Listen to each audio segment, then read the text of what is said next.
Recently നടന്നിട്ടുള്ള ബാസ versus Atletico Madrid മാച്ചിൽ ബാസയുടെ 2 താരങ്ങൾക്ക് ഇഞ്ചുറി സംഭവിച്ചു. ഇനിഗോ മാർട്ടിനസും അതേപോലെ തന്നെ കെസേഡോനും.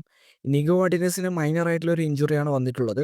എന്തായാലും പ്ലെയറിന് 2 ആഴ്ചത്തെ ഒരു റെസ്റ്റ് ആവശ്യമാണ്. ഇതൊക്കെ കൊണ്ട് പ്ലെയറിന് നാഷണൽ ടീമിൽ ജോയിൻ ചെയ്തിട്ടില്ല.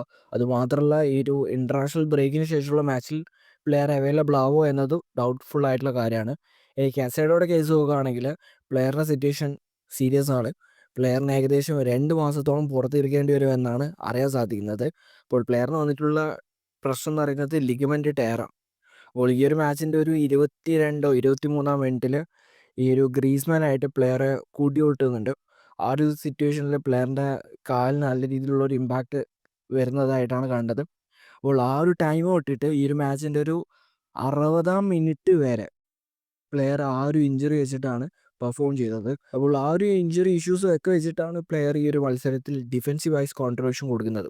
ഒഫൻസീവ് വൈസ് പ്ലെയർ വലിയ രീതിയിലുള്ള ഒരു ഔട്ട്പുട്ട് ജനറേറ്റ് ചെയ്തില്ല. ബട്ട് ഡിഫെൻസീവ് വൈസ് പ്ലെയർ നല്ല രീതിയിൽ പെർഫോം ചെയ്തിട്ടുണ്ട്. ഒരു സീഡിയം പെർഫോം ചെയ്യേണ്ട ഡിഫെൻസീവ് അവയർനെസ്സും കാര്യങ്ങളൊക്കെ പ്ലെയർ മുന്നോട്ട് വെച്ചിട്ടുണ്ട് എന്നാണ് എനിക്ക് പറയാനുള്ളത്. അപ്പോൾ ആ ഒരു പ്ലെയറിൻ്റെ ഡെഡിക്കേഷനെ സമ്മതിച്ചേ പറ്റത്തുള്ളൂ. എന്തായാലും ഗെറ്റ് വെൽ സൂൺ മാർക്ക് കസേഡോ. അപ്പോൾ ഇപ്പോഴത്തെ സിറ്റുവേഷൻ വെച്ച് നോക്കുമ്പോൾ പ്ലെയറിൻ്റെ ബാസ സീസൺ അവസാനിച്ചു എന്നാണ് അറിയാൻ സാധിക്കുന്നത്. അപ്പോൾ ഇനി അങ്ങോട്ടുള്ള ജേണിയിൽ കസേഡോ ഇല്ല, മാക്ബേർണലും ഇല്ല. ഗ്യാവിക്കാണ് ഇനി കൂടുതൽ ചാൻസും കാര്യങ്ങളും ലഭിക്കാൻ വേണ്ടി പോകുന്നത്. ഗ്യാവി മിക്കവാറും ആ റോളിൽ സ്റ്റെപ്പ് ആവും എന്നാണ് എൻ്റെ ഒരു ടേക്ക്. കാരണം ഇത്രയും നാളും ഗ്യാവിക്ക് നമ്പർ 10 റോളാണ് ഹാൻസ് ഫ്ലിക്ക് കൊടുത്തിട്ടുള്ളത്. അപ്പോൾ പ്ലെയർ ആണെങ്കിൽ ആ ഒരു സിസ്റ്റത്തിലേക്ക് അഡാപ്റ്റ് ആയിക്കൊണ്ടിരിക്കുകയാണ്. കംപ്ലീറ്റ്ലി അഡാപ്റ്റ് ആയിട്ടില്ല. പക്ഷേ ഗ്യാവിയുടെ സ്ട്രോങ് സോണാണ് ഈ ഒരു ഡബിൾ പേഡ് സോണൊക്കെ. അപ്പോൾ ആ ഒരു സോണിലേക്ക് പ്ലെയറിന് ചാൻസ് കിട്ടുമ്പോൾ പ്ലെയർ ബെറ്റർ ആയിട്ടുള്ള ഔട്ട്പുട്ട് ക്രിയേറ്റ് ചെയ്യുമെന്നാണ് എൻ്റെ ഒരു ടേക്ക്. പിന്നെ ഈ ഒരു ഡിഫെൻസീവ് മിഡ്ഫീൽഡർ റോളിൽ കുറച്ച് ഡെപ്ത് കൂട്ടാൻ വേണ്ടിയിട്ട് ഹാൻസി ഫ്ലിക്ക് ചിലപ്പോൾ ഈ ഒരു ബാസ് അത്ലറ്റിക് മിഡ്ഫീൽഡർ ആയിട്ടുള്ള പെഡ്രോ സോമേനെ പ്രൊമോട്ട് ചെയ്യാനുള്ള ചാൻസ് ഉണ്ട്. അത്യാവശ്യം നല്ലൊരു ഔട്ട്പുട്ട് പ്ലെയർ ക്രിയേറ്റ് ചെയ്യുമെന്നാണ് എൻ്റെ ഒരു ടേക്ക്. എന്തായിരിക്കും റിയാലിറ്റി എന്നതെല്ലാം കണ്ട് തന്നെ അറിയാം. ഇനി പറയാനുള്ളത് ബാസ വേഴ്സസ് ഒസസൂണ മാച്ചിനെ കുറിച്ചാണ്. അപ്പോൾ ഈ ഒരു മാച്ച് റീസെൻ്റ്ലി പോസ്റ്റ്പോൺ ചെയ്തിട്ടുണ്ടായിരുന്നു. കാരണം ബാസയുടെ ഫസ്റ്റ് ടീം ഡോക്ടറായിട്ടുള്ള കാർലസ് മിനാരോ ഗാർസിയ അന്തരിച്ചതുകൊണ്ട്. അപ്പോൾ അന്ന് ആ ഒരു മാച്ച് പോസ്റ്റ്പോൺ ചെയ്ത സമയത്ത് ഒസസൂണ പറഞ്ഞത് ബാസ പറയുന്ന ഡേറ്റ് ഏതാണോ ആ ഡേറ്റിൽ മാച്ച് കണ്ടക്ട് ചെയ്യാം എന്ന രീതിയിലായിരുന്നു. അപ്പോൾ ബാസ മുന്നോട്ട് വെച്ച ഒരു ഡേറ്റ് പറയുന്നത് മെയ് ആ ഒരു ടൈമിലാണ്. കാരണം ബാക്കിയുള്ള എല്ലാ ഷെഡ്യൂൾസൊക്കെ അത്യാവശ്യം ടൈറ്റ് ആയതുകൊണ്ട് ബാസ മെയ് ലാസ്റ്റ് എന്ന രീതിയിലായിരുന്നു ഉണ്ടായത്. പക്ഷേ ലാലിഗ ഇപ്പോൾ ഒരു കൺക്ലൂഷനിലേക്ക് എത്തിയത് ഈ വരുന്ന മാർച്ച് 27-ാം തീയതിയാണ്.